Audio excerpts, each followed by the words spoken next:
Village cooking சேனலுடைய நிர்வாகிகள்லாம் அங்க வந்து உலக முதலீட்டாளர்கள் மாநாட்டில் எப்படி இந்த பொட்டன்சியலா தங்களுடைய பொருளாதாரத்தை வளர்த்துக்கிட்டாங்க அப்படின்றது குறித்து இன்னைக்கு பாடம் எடுத்திருக்காங்க. சார், நீங்க பேசும்போது சொன்னீங்க நிறைய பேருடைய கோரிக்கை ஷார்ட்ஸ் ரீல்ஸ் எல்லாம் நீங்க பண்ணணும்னு சொல்லி கேட்டாங்க. அதை நீங்க எப்போ சார் பண்ண போறீங்க? அல்ல, இப்போக்கெல்லாம் அதான் இப்போ சொன்ன மாதிரி இப்போக்கெல்லாம் எங்களுக்கு வந்து அது ஐடியா கிடையாது. ஏன்னா சமையல் வந்து ஆடியன்ஸ் வந்து நம்மளை வந்து ஒரு சமைக்கிறாங்கன்னு மட்டும் நம்ம பார்க்கல. நம்மளோட ஒரு என்ஜாய்மெண்ட், நம்மளோட பசுமை, அந்த இதுல சாப்பாடு கொடுக்குற விதம், இதைத்தான் அவங்க ரசிக்கிறாங்க. அவங்கள வந்து ஒரு திருப்திப்படுத்தணும் சமையல் மட்டும்னா நீங்க ஒரு நிமிஷத்துக்குள்ள நம்ம கொடுத்து விடலாம். அவங்க ரசிக்கிறது வந்து எங்களோட என்ஜாய்மெண்ட் தான். அதனால இப்போக்கெல்லாம் அதுக்கு பிளான் இல்ல. காலத்தின் கட்டாயம் ஏற்படி ஒரே வந்துருச்சுன்னு நினைக்கிறோம். அது ஏற்பட்டுச்சுன்னா அந்த ஒரு நிமிஷத்துக்குள்ள எப்படி கொடுக்கலாம் அப்படிங்கிற யோசிச்சு ஃபியூச்சர்ல பண்றதுக்கு, ஏன்னா ஆடியன்ஸ் விருப்பப்பட்டாங்கன்னா நான் செஞ்சுதான் ஆகணும். தமிழ்நாட்டில் நிறைய பேர் படிச்சுட்டு வெளியே வராங்க, வேலை வாய்ப்புக்காக இல்லாம இருக்காங்க. நீங்க ஒரு விசாரணை சொன்னீங்க, நிறைய கல்ஃப் கண்ட்ரிஸ் எல்லாம் போயிடுறாங்கன்னு மேடையில சொன்னீங்க. அவங்களுக்குலாம் நீங்க சொல்ல விரும்புறது என்ன? தாய்நாட்டில இருந்து என்ன மாதிரியான ஸ்கோப் இருக்கும்னு நினைக்கிறீங்க? அதான் இப்ப ஆரம்பத்தில் எல்லாருக்கும் டாக்டருக்கு படிக்கணும். எல்லாருனாலையும் டாக்டருக்கு படிக்க முடியாது, எல்லாருனாலையும் இன்ஜினியருக்கு படிக்க முடியாது. அப்ப படிச்ச எல்லாருமே டாக்டர் இன்ஜினியர் ஆக முடியாதுங்கும் போது இப்ப நிறைய வசதி இருக்கு.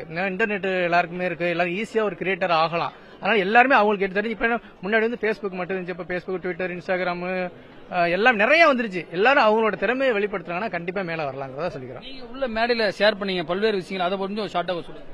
அது நாங்க என்னன்னா, நாங்க குக்கிங்ல வந்து என்னென்ன தவறுகள் செஞ்சோம், நாங்க எங்களோட ரூல்ஸ் அண்ட் ரெகுலேஷன் நாங்க என்னென்ன மாதிரி ஃபார்ம் பண்ணி வச்சிருக்கோம், அதை நாங்க எப்படி ஃபாலோ பண்றோம், எங்களோட வீடியோட எப்படி குவாலிட்டியா கொடுக்குறோம் அப்படிங்கறத நாங்களும் ஷேர் பண்ணிக்கிட்டோம்.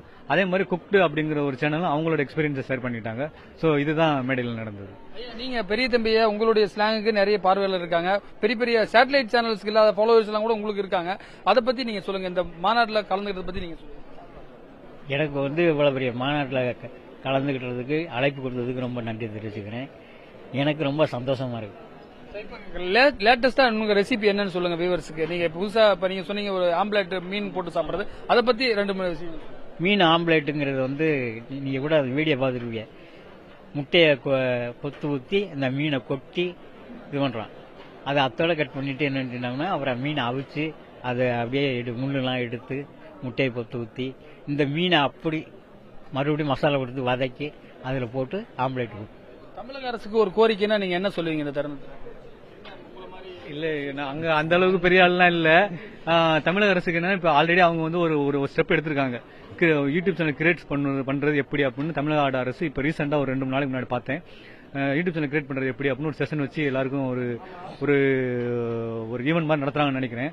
சோ அந்த ஈவெண்ட்டை வந்து பெருசா பண்ணும்போது வேலை வாய்ப்பு இல்லாத இளைஞர்களுக்கு, திறமையான இளைஞர்களுக்கு இன்னுமே அவங்களுக்கு சோசியல் மீடியால இன்னுமே அவங்களுக்கு வருமானத்தை பெருக்கிறதுக்கு வாய்ப்பு அமையும் நினைச்சு ஒரு பெரிய கிரியேட்டரா எல்லாரும் ஒரு பொறுப்பு கொடுத்துருக்கீங்க. அந்த பொறுப்புல இருந்து ஒரு சொல்றோம், மக்களுக்கு வந்து யூடியூப் இந்த சோசியல் மீடியா பத்தி அவேர்னஸ் வந்து அவங்க கொண்டு போனா நல்லா இருக்கும்.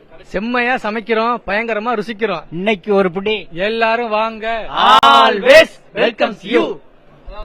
கிராமத்திலிருந்து வந்து இன்றைக்கு உலகமே பார்க்கக்கூடிய உலக முதலீட்டாளர் மாநாட்டில் வந்திருப்பது அவர்களுக்கு மிக மகிழ்ச்சியை தெரிவித்திருக்கிறார். புதிய தலைமுறைக்காக ஒளிப்பதிவாளர் ஜோஸ்வாவுடன் ரமேஷ். புதிய தலைமுறை சேனலை யூடியூப்ல சப்ஸ்கிரைப் பண்ணுங்க. புதிய தலைமுறை சோஷியல் மீடியா ஹேண்டில்ஸ் ஃபாலோ பண்ணுங்க. புதிய தலைமுறை ஆப்பை டவுன்லோட் பண்ணுங்க. டிஜிட்டல் தளங்களில் புதிய தலைமுறை எங்கேயும் எப்போதும்.